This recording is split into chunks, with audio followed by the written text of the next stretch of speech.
Bonjour et bienvenue dans cet épisode des formations sur Excel où nous allons aborder la fonction recherche V. Nous avons prévu des tableaux pour mieux comprendre cette notion.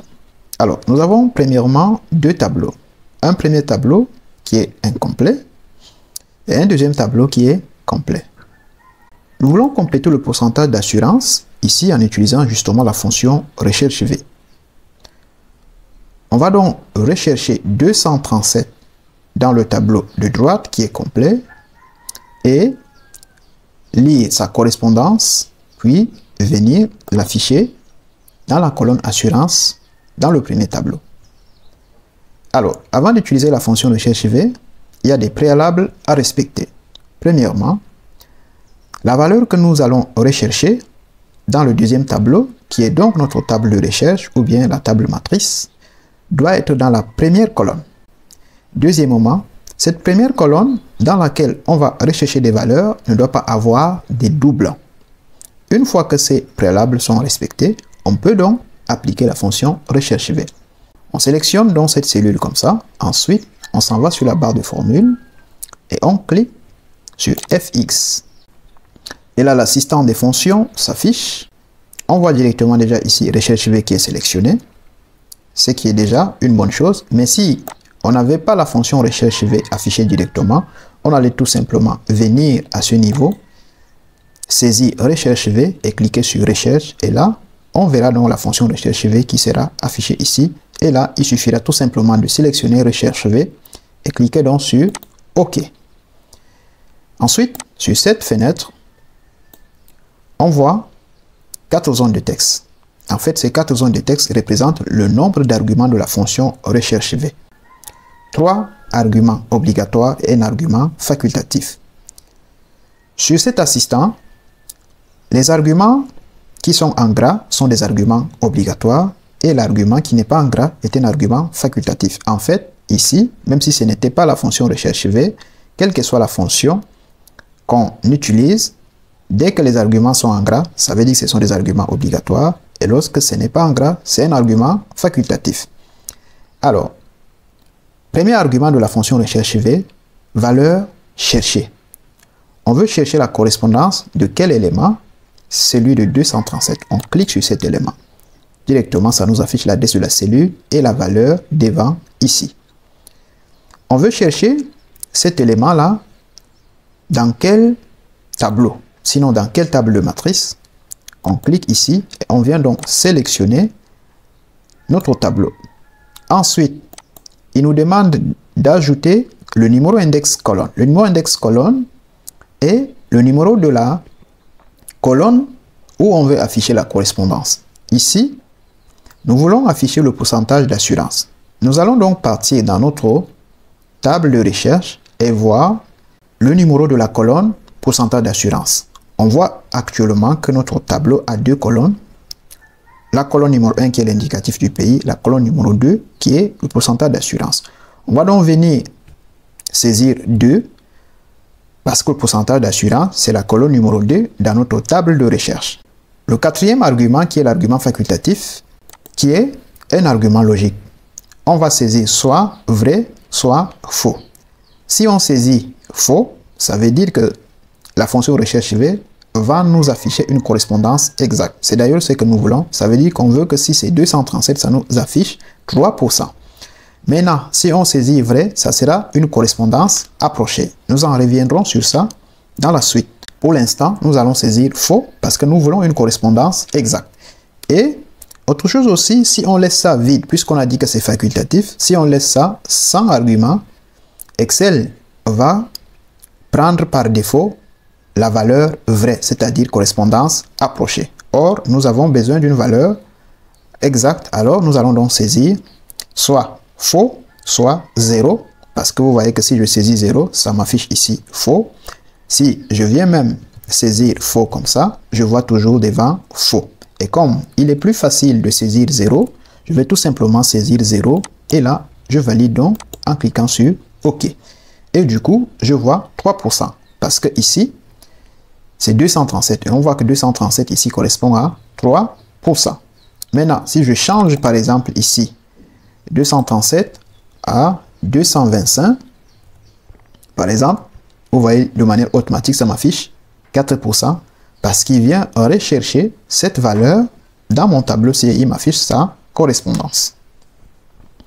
Bien, une fois que j'ai fait le premier cas, comme d'habitude, on va donc se placer sur le bouton de la recopie et double-cliquer pour générer la suite. Et là, malheureusement, lorsque je double-clique comme ça, je me rends compte que ça me génère des erreurs. Ce n'est que normal que ça génère des erreurs parce que si on regarde notre fonction, si on double-clique sur ça, on va se rendre compte qu'en fait, les adresses des cellules qui interviennent dans cette fonction ne se retrouvent tous pas dans notre tableau. Or, nous avons dit que dans un calcul ou dans une formule sur Excel, dès que certaines cellules qui interviennent dans la formule sont en dehors du tableau, il va falloir les verrouiller avant de pouvoir les utiliser dans la recopie incrémentée. Alors, c'est dans le cas ici parce que nous voyons que la place de cellules qui constitue notre table de matrice est en dehors de notre tableau de gauche. Voilà pourquoi nous devrions d'abord verrouiller cette place de cellules. Donc, pour le faire, on sélectionne tout simplement la première cellule et là, on vient cliquer à nouveau sur FX, on revient sur table de matrice, on sélectionne et puis on appuie sur F4 et on clique sur OK. Et du coup, maintenant, je me replace à nouveau sur le bouton de la recopie et je double-clique et vous voyez que ça a corrigé toutes ces erreurs. Seulement, l'inconvénient avec cette méthode, lorsque j'aurai déjà verrouillé ça comme ça, si je venais ajouter un nouveau indicatif, supposons 229 comme ça, et peut-être 6%. Si j'ajoute un nouveau élément comme ça ne sera pas pris en compte dans la table de recherche. La preuve, si je mets ici, par exemple, 229 et que je valide, vous voyez que ça m'affiche Diezena, Diezena, parce que il ne retrouve pas cet élément dans ma table de matrice. Si je double-clique ici, vous allez vous rendre compte que l'élément sélectionné comme table de recherche, c'est bien ceux qui sont en haut et 229, 6% ne sont pas concernés, raison pour laquelle ça va m'afficher toujours des erreurs chaque fois que je veux ajouter de nouveaux indicatifs. Pour donc corriger ça, c'est très simple. Je vais d'abord annuler ça comme ça. Je reviens à l'étape initiale. Une fois que je me retrouve à cette étape, au lieu que je choisisse par exemple de verrouiller cette place de cellules, je vais d'abord transformer cette place de cellules en tableau d'Excel. Alors, je sélectionne une cellule de ce tableau, ensuite j'appuie sur CTRL L. Et je clique sur OK sur cette boîte de dialogue. Je viens sur l'onglet création qui s'est activé et je viens changer le nom de mon tableau ici. Pour me faciliter la tâche, je vais nommer ce tableau par exemple REC, tout simplement. Mais généralement, c'est mieux de donner un nom significatif pour ne pas se tromper. Je valide sur Entrée. Maintenant, pour m'assurer que j'ai bien renommé mon tableau, je viens sur la zone de nom ici, je clique et je vois bien, quand je sélectionne, ça prend intégralement cette place de cellules. De cette façon, chaque fois que je vais ajouter des nouvelles données, ces données vont être prises en compte dans mon nouveau tableau. Je vais donc reprendre la fonction recherche V, je clique sur FX, je choisis recherche V, valeur cherchée, c'est toujours 237, table de matrice. Au lieu que je vienne sélectionner ceci, je vais tout simplement saisir le nom du tableau que j'ai mis. Vous voyez que dès que j'ai mis REC, ça a exactement repris ce tableau. Numéro de colonne, c'est toujours 2. Je veux une valeur exacte, donc je saisis 0 pour que ça m'affiche faux. Et je clique sur OK. Là maintenant, je double-clique tout simplement et ça me génère la suite. Je vais maintenant ajouter 229 comme indicatif et ici 6%. Je valide. Si je viens maintenant changer par exemple ici 237 en 229 et que je valide, vous voyez très bien que ça ne m'affiche plus des erreurs parce que en fait ça prend en compte déjà toutes les autres données que je veux ajouter. Maintenant, il y a un autre cas de figure. Si je viens par exemple saisir un indicatif qui n'existe pas dans ma table de recherche. Si je saisis par exemple 248 et je valide, ça m'affiche Diezena parce qu'en fait, cet indicatif n'existe pas dans ma table de recherche. Pour éviter de se tromper comme ça, On va également transformer notre tableau de gauche en tableau Excel. Je sélectionne une cellule de mon tableau de gauche, ensuite j'appuie sur CTRL L et je clique sur OK. Et là, j'ai également transformé ce tableau en tableau Excel. Maintenant, je vais tout simplement venir sélectionner ça comme ça. Ensuite, je m'en vais sur l'onglet Données. Je choisis Validation de données dans le groupe Outils de données, Validation de données. Sur cette fenêtre, je choisis Liste. Et là, je viens tout simplement choisir les éléments que je vais rechercher. Je clique ici et enfin, je clique tout simplement sur OK. Là, en fait, j'ai créé des listes déroulantes ici pour me permettre de ne pas me tromper dans la saisie. Comme ça, je n'aurai que les éléments qui figurent dans mon tableau de droite à mettre ici pour éviter les erreurs. Et ce qui est encore plus intéressant, si par exemple je viens ajouter en bas 237 comme ça, vous voyez directement que ça prend en compte et ça m'affiche 3%. Et je peux tout simplement peut-être indiquer la valeur 8500 dès que je valide comme ça et le calcul se met à jour de manière automatique. Ça, c'est un premier cas de figure. On va voir un autre cas où la table de recherche se trouve sur une autre feuille et que le tableau à compléter se trouve sur une autre feuille également. On va transformer ce tableau en tableau Excel. Je sélectionne une cellule de mon tableau, ensuite j'appuie sur CTRL L. Et vous avez remarqué que je sélectionne une cellule qui n'est pas vide. Et je clique sur OK. Je viens faire la même chose ici, CTRL L. Donc, ayez déjà le réflexe de mettre toujours vos tableaux en tableau Excel. Maintenant, je vais ici rechercher les montants qui correspondent au numéro de commande. Ce sont les retours des commandes en fait ici. Donc, je viens ici, je regarde le montant, se trouve dans la colonne 3. Ça veut donc dire que déjà, ici, j'aurai comme numéro d'index colonne 3. Alors, je sélectionne la première cellule, je m'en vais sur FX. Je choisis la fonction recherche V qui est déjà sélectionnée. Je clique sur OK. Valeur cherchée, c'est le numéro de commande. Table de matrice. Je clique là et je m'en vais donc sur cette feuille et je viens sélectionner tout ça. Vous voyez que ça a directement mis tableau 7. Parce que comme j'ai transformé ce tableau en tableau Excel, par défaut, Excel a nommé ce tableau tableau 7. Comme je n'ai pas renommé, ça prend donc tout simplement tableau 7. Numéro index colonne, je venais de voir tout à l'heure que c'est 3 pour montant. Et j'ai besoin de la correspondance exacte. Donc, je mets 0 et je clique tout simplement sur OK. Et là, ça me génère les montants. Nom de client, je regarde encore, nom de client, là, se trouve dans la colonne numéro combien? Je vois 1, 2, 3, 4. Donc, nom de client, c'est dans la colonne 4. Je reviens ici. Maintenant, au lieu de repartir sur FX et refaire les mêmes choses, pour aller vite, on va tout simplement plutôt faire ça.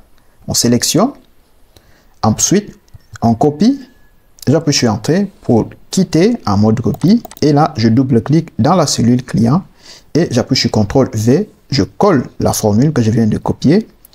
Puisque c'est le même tableau avec les mêmes informations, la seule chose qui va changer, c'est maintenant le numéro index colonne qui n'est plus 3, mais plutôt 4. Je vais tout simplement venir sur la barre de formule, supprimer 3 et je mets 4 et je valide et du coup, j'ai les noms. Je fais la même chose ici, je double-clique. Ensuite, je colle ce que j'ai copié tout à l'heure. Je supprime le numéro index colonne. Vous voyez que quand je clique sur 3, numéro index colonne ici est en gras. Parce que ici, Excel nous affiche également les différents éléments. Premièrement, valeur cherchée, table de matrice, numéro index colonne, valeur proche. Puisque j'ai cliqué sur 3, on voit que le numéro index colonne est en gras pour dire que c'est sur cet argument que je me trouve. Je supprime donc tout simplement le 4 et je mets le 3, j'allais dire, et je mets le 5 et du coup, j'ai le numéro de téléphone. Maintenant, commercial référent. Là, c'est commercial, c'est la dernière colonne qui est la colonne 6. Donc, je double-clique ici, je colle et je viens tout simplement sur l'argument index colonne, je supprime et je mets numéro 6. Et du coup, j'ai mes correspondances. Ici, ce sont les motifs de retour, c'est-à-dire, on va indiquer pourquoi le client a renvoyé la commande. Autre cas de figure, nous avons ici deux tableaux. Un premier tableau et un deuxième tableau. Le deuxième tableau sera notre table de recherche. Le premier tableau, c'est le tableau à compléter. Mais on se rend compte que la première colonne, qui est supposée être la colonne de recherche, c'est la colonne nom. Et généralement, avec les noms, il peut avoir des doublons. Ce qui veut dire qu'on ne peut pas utiliser cette colonne comme colonne de recherche.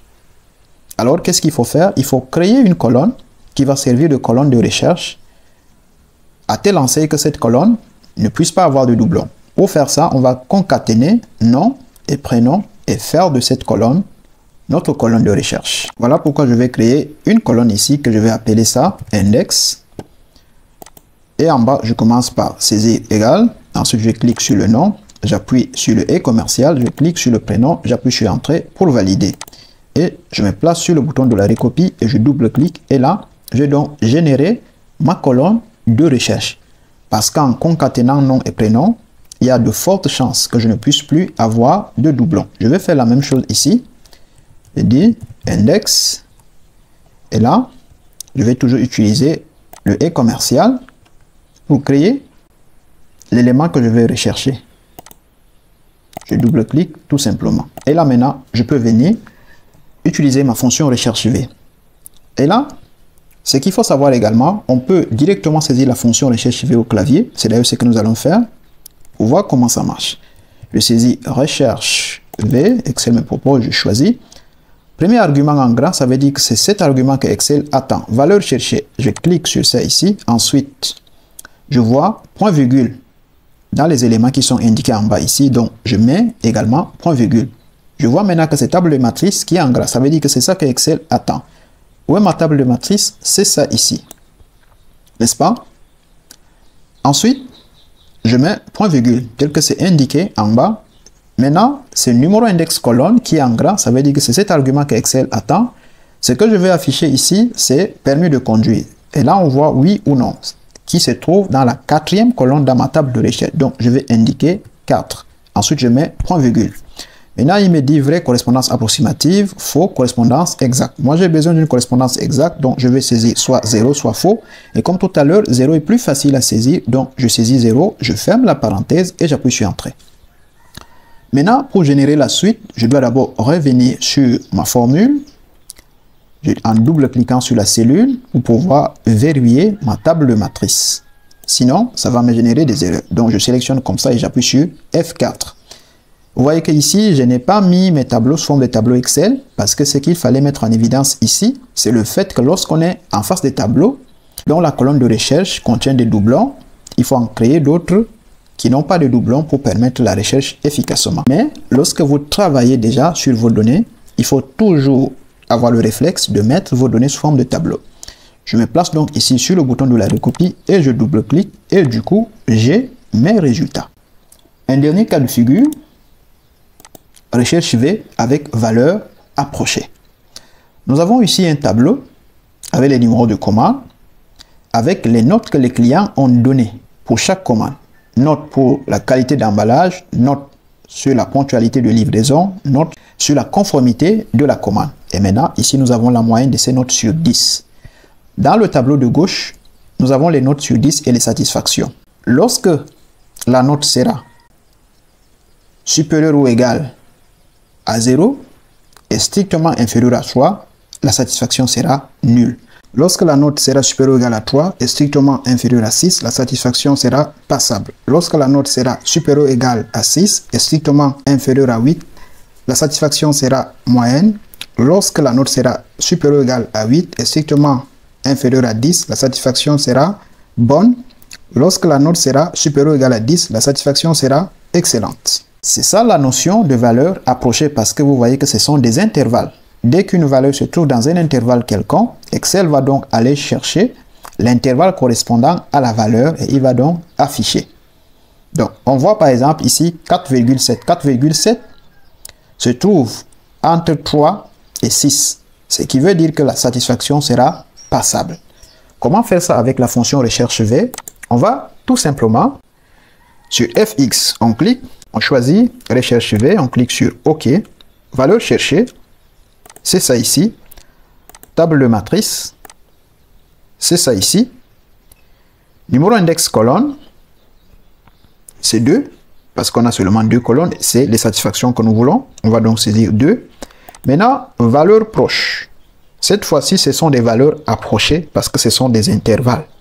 Voilà pourquoi, au lieu de saisir 0 ou faux, on va saisir 1 ou vrai. Parce que 1, comme ça, vous voyez que ça correspond à vrai. Et si j'enlève et que je saisis exactement vrai, on voit toujours vrai. Et comme 1 est plus facile à saisir, on va tout simplement saisir 1. Et on clique sur OK. On voit bien passable.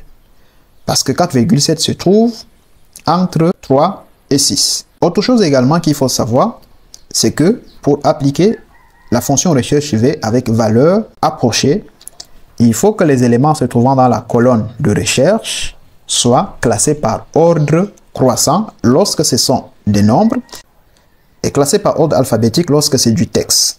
Comme c'est le cas ici, on voit que ce sont des nombres et ces nombres sont classés par ordre croissant. Comme tout à l'heure, je n'ai pas également appliqué encore la mise en forme sous forme de tableau sur mes tableaux. Alors, je vais tout simplement revenir sur ma formule et je sélectionne ma table matrice. J'appuie sur F4 pour le verrouiller. Je valide sur l'entrée et là maintenant, je me place sur le bouton de la recopie et je double-clique. Maintenant, que se passe-t-il lorsque on donne par exemple une valeur négative? Si je mets par exemple ici, moins 1. Là, ça m'affiche dièse A parce que moins 1 ne se trouve pas dans mon tableau parce qu'aucun intervalle ne correspond à moins 1. Moins 1 ne se trouve ni entre 0 et 3, ni entre 3 et 6, ni entre 6 et 8, ni entre 8 et 10, ni supérieur à 10. Par contre, si je mets une valeur qui est supérieure ou égale à 10, ça sera excellente. Supposons que je mette 11, je valide, on voit bien, excellente. Que ce soit pour la recherche V approchée ou pour la recherche V avec valeur exacte, si on recherche un élément qui n'existe pas dans la table de recherche, Excel va nous renvoyer une erreur dièse NA.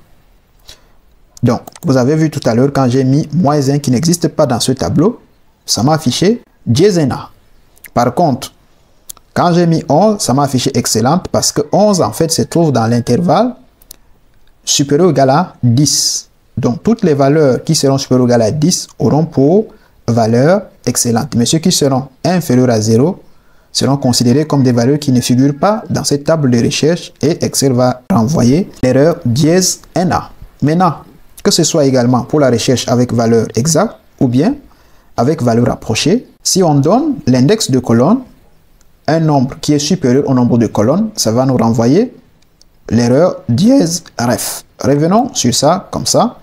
Ça veut dire quoi? J'ai ici numéro index colonne. Supposons que je dise ici 3.